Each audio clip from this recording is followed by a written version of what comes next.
आप लोगों को एक सोहर गीत सुनाने जा रही हूँ। अच्छा लगेगा तो लाइक शेयर सब्सक्राइब जरूर से जरूर करिएगा। जन्म में है लव कुशा भैया त मुनि की माँ रैया त ऋषि की माँ रैया हो। जन्म में है लव कुशा भैया त मुनि की माँ रैया त ऋषि की माँ रैया हो। अग्रही नाग्र का नौआ बेगही चला आवाई हा चला आवा हो। नौआ रगिर रगरी पीसो हरदी रोचन पहू चावऊ रोचन पहू चावऊ हो। ओ नौआ रगी रगी पीसहू हरदिया रोचन पहू चावऊ रोचन पहू चावऊ हो। पहला रोचन राजा दशरथ दूसरा का सिल्या रानी दूसरा का सिल्या रानी हो। नौआ तीसरा रोचन लक्ष्मण देवरात राम जिनिबा तायत राम जिनिबा तायऊ हो। एक बन गईल दूसर बनायावरौती सर बनायावरौती सर बना हो। नौआ तिसर में राजा कमा हलिया झला झल झलकई झला झल झलकई हो। नौआ तीसरे में दशरथ कमा हलिया झला झल झलकई झला झल झलकई हो। पहिला लोचन राजा दशरथ दूसरा कौशल्या रानी दूसरा कौशल्या रानी हो। नौआ तीसरा रोचन लक्ष्मण देवरात राम नभ तायनी राम नभ तायनी हो।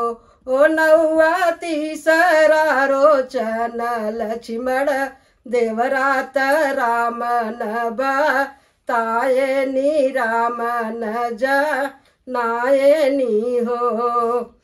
सुनवात दिए राजा दशरथ पटोरवा रानी कौशल्या पटोरवा कौशल्या रानी हो। बहिनी हाथे कमुनरिया लक्ष्मण देवरात राम नज नायनी राम नभ तायनी त राम के न बतायनी हो। ओ दशरथ दिहलेनी अनधन कौशल्या पटोरवा कौशल्या पटोरवा हो। सखिया लक्ष्मण हाथ कमू नरिया बिहसी नौआ घर आवई बिहसी नौआ घर आवई हो। चारई खूट पोखरवात राम दतु वन करई राम दतु वन करई हो। राम पीछवा उलटी जब चितवई लक्ष्मण भैया ठाड़ लक्ष्मण भैया ठाड़ हो। सखिया पछवा उलटी रामा चितवई लक्ष्मण भैया ठाड़ लक्ष्मण भैया ठाड़ हो। मैं तो से पूछिला लक्ष्मण आवरऊ भैया तयर मोरा भैया हो। भैया के करे भयनी नंद लाल तोहरे माथे चंदन, तोहरे माथे चंदन हो। भैया के करे भयनी नंद लाल तोहरे माथे चंदन, तोहरे माथे चंदन हो।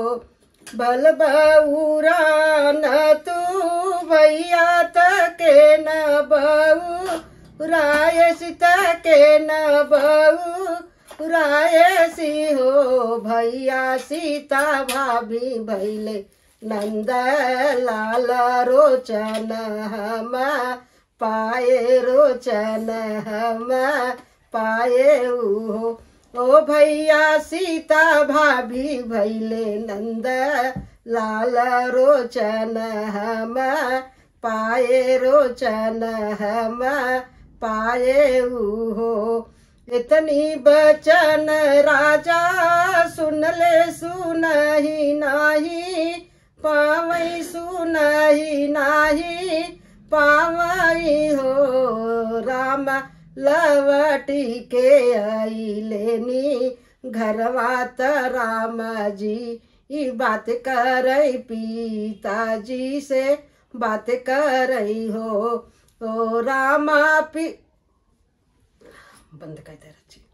इतनी बचन रामा सुन ले सुनहि नाही, पवले सुनहि नाही पवले नी हो। राम अखिया से चुवैया सुइया तपटुक ओन कर भीजई रूमलिया ओन कर भीजला हो। ओ राम अखिया से चुवलाया सुइया रूमलिया ओन कर भीजई रूमलिया ओन कर भीजई हो। आगे आगे चल लेनी राम ता पीछवा से लक्ष्मण ता पीछवा से लक्ष्मण हो। रामा दशरथ कैलया रजिया तबाने चला पिताजी तबाने चला पिताजी हो। आगे आगे चल ले राम ता पीछवा से लक्ष्मण ता पीछवा से लक्ष्मण हो। पिताजी सीता के भैले नंद लाल मनाई तू लियाव मनाई हमली यही बई हो। पिताजी सीता के भैले लनवा मनाई हम लियई बई मनाई हमली यही बई हो।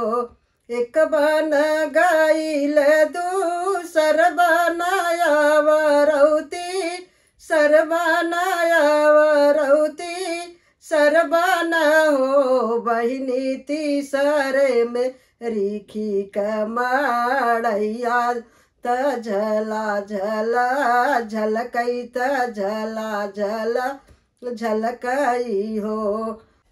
अंगना बटोरत चरिया तया वरौला उड़िया तया वरौला उड़िया हो। सीताया हाय राजा रामचंद्र राजी होई के बोलियू खुशी होई के बोलियू हो। ओ सीतायावत है देवरा लक्ष्मण तर खुशी होई के बोलियू अदर तू ही कीहू सम्मान तू कीहू हो। अगवाय अगवायावले दशरथ पछवा से रामचंद्र पछवा से रामचंद्र हो। सखिया उनके पीछे आवले लक्ष्मण तीनों उतरे रिख के मड़ैया। एक बचन ऋषि बोली ती जाऊ बोली मानत जाऊ बोली मानऊ हो। रानी जी सीता के ले जबया जोधिया तैयार तू कर तैयार तू की हो ओ ऋषि मुनि एक बचन मोरा मान सीता के ले जब अयोध्या तैयार तू की तैयार तू कह देता हो। इतनी बचन सुने मुनि बाबा सीता से जय के बोलई सीता से जय के बोलाई हो सीता दशरथ ले हैया जोधिया तू चली जाऊ तू चली जाती हो। सब बचन बाबा मानव एक नाही मानव एक नाही मानव हो जवन राम घर से निकलल पलटी नाही चितयनी पलटी नाही चितयनी हो। गुरु बाबा सारी बचन तोहरा मन बई एक नाही मन बई एक नाही मन बई हो। जवन राम अग्नि पर चली ये घर से निकाले घर से निकाले हो। गुरु बाबा नाही हम जा अबैया जोधिया बने बीचे रहबई बने बीचे रहबई हो।